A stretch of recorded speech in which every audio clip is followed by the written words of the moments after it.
What's up, everyone? AJ on AJ's Heli Journey here. This is another episode of Meet the Fleet. I want to introduce you to the newest addition to the fleet, which is this SAB Goblin 380. This is a heli that I was lucky enough to get from a good friend of mine at the heli field. A shout out to Owen, who hooked me up with this.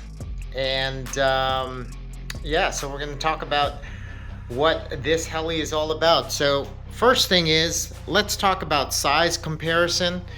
I put out my other heli so you can kind of see the difference in size. Now, the reason I was looking for a heli was I was looking for something in between the M2, which is a 200 size heli, and the T-Rex 500, which is obviously a 500 size heli. And I was looking at the Oxy 3, which is obviously bigger than the 200, but it's much smaller than the 380. And I was on the fence. I wasn't sure if I was going to go the route of the 380, just because it isn't quite in the middle of it isn't exactly in the middle of the M2 and the T-Rex 500. But with me getting a little bit more comfortable with flying the 500, I figured if I wanted something in between, and I couldn't get something exactly there, then I would err on the side of a little bit bigger, which is what I got here with the Goblin 380. So as you can see, it's a really pretty heli, and I think it's going to be a really good addition to the fleet. So let's dive into what's in this heli. So let's talk about setup and what kind of electronics we'll have running in this heli. I guess first off, you can see that my buddy Owen was kind enough to throw in the SAB bag, which was a nice touch with this heli. You can see that this is a little bit different of a design. I think it's pretty cool. It's a little different twist from the pod and boom. And this size heli for SAB, this Goblin, is a little bit older, because I think after this they released the Goblin Buddy, which is a 380 size also.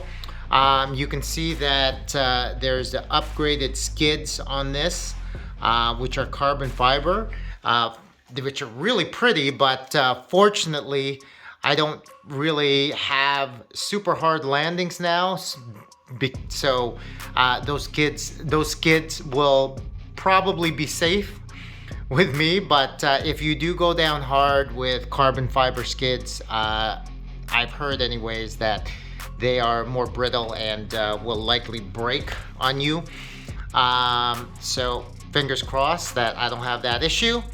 And when I picked this up, it pretty much had all the electronics in it. The only thing I needed to add were this, which is fiberless. I'm going to be going with the Icon 2 fiberless controller and receiver, which is the Futaba here R7108 SB, which I'm going to run so that I can with my 16IZ, so I can take advantage of the telemetry that I can get from the Icon 2. So electronics in here. Let's pop the canopy off. Sorry. Oh, having a little trouble here one-handed. Okay, so, oh jeez. Okay.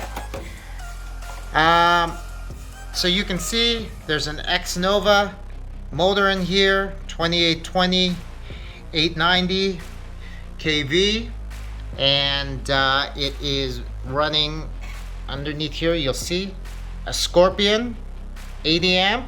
It's Tribunus 80 amp ESC. BK servos, I think throughout. I think the tail servo is also a BK tail servo. And you know, you can see this was already built by my buddy, but it's never even been spooled up. He's got a few other helis. He was moving up in size and decided to kind of skip over the 380 size and go straight to his 570. You know, his Goblin 570. So fortunately, I was able to pick this heli up. So brand new, never even been spooled up, but we still got to set it up. I've been meaning to set this up, but I wanted to do a video to, well, one, introduce you to the heli, but also I'm going to try my best. I'm not going to put a ton of time into setting it all up, but I'd like to do my best to share with you the process that I go through to set this up. So, you know, just in case there's others and it might help some others in some way, we're gonna have to level the swash here. We're gonna, you know, wire this all up. You can see he's already, you know, set up all the wires, labeled a few of them. I gotta figure out a couple of them, so I'll have to take this off. And how we wired it up to the M2, to the Icon 2, and also walk through how I set up the Icon 2 and the receiver with the Futaba, and maybe even the telemetry. So yeah, that's the only reason I haven't gotten it all set up. Hopefully I can do some nice enough videos. I wouldn't go as far as saying that they're going to be super detailed, but hopefully enough to help somebody out. But yeah, so that is the newest heli in my fleet. I'm excited about it, looking forward to you know, getting this set up and flying this bad boy. This is really you know, the one that I'm probably going to focus a lot more on when it comes to learning new things.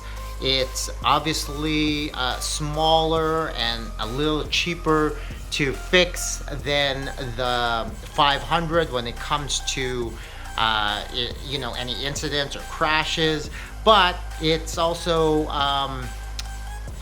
big enough that there's a significant difference from the M2. And don't get me wrong, I still love flying that M2, but as I try to get into, you know, more 3D and you know, new maneuvers, I just feel that it might be a little bit easier for me to start doing them on a bigger heli than the M2, which can be a little bit twitchy when doing certain types of maneuvers. So anyways, I mean, and who knows, maybe I'll be wrong with that, but if I am, I'll share it with you.